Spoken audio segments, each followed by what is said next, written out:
শরীয়তপুরের তরুণ উদ্যোক্তা শাকিল খান উপজেলার সুপচনি এলাকায় তার প্রতিষ্ঠিত রেডি ফিশ ফার্মের মাধ্যমে জেলা সদর ও বাইরের পুকুর, খাল, বিল, ঘের এবং নদী থেকে মাছ সংগ্রহ করা হয়। পরে এসব মাছ স্বাস্থ্যসম্মত উপায়ে ক্রেতাদের কাছে সরাসরি ও অনলাইনে বিক্রি করে সে।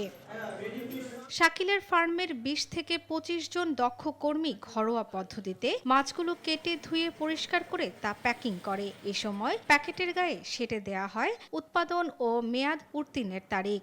পরে ফ্রিজে রাখা হয়। ক্রেতারা সন্তুষ্ট সরাসরি মাছ কিনে।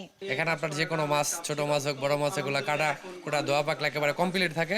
সেক্ষেত্রে বাসায় নিলে দেখা গেছে যে ওরকম একটা ঝামেলা ফিস করতে হয় না। আমি বিভিন্ন পদ্ধতি ব্যবহার মাধ্যমে আমি এখন মাছের লাভজনক আমার লাভ হচ্ছে। রুই, কাতল, মৃগেল মাছ চাষ করি। সরাসরি রান্নার উপযোগী করে বিক্রি হচ্ছে শাকিলের ফার্মের মাছ। অনলাইনে টুকটাক অনেকে নক দিত মাছ কেনার জন্য।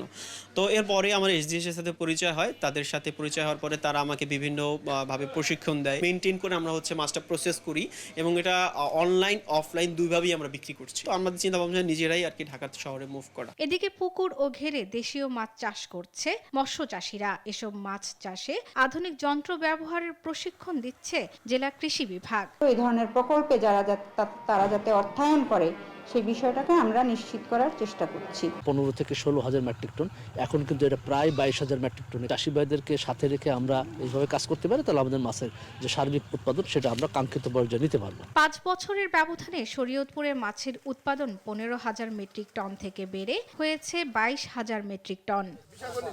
শর্মিলা কেয়া, নিউজ ডেস্ক, দেশ টিভি।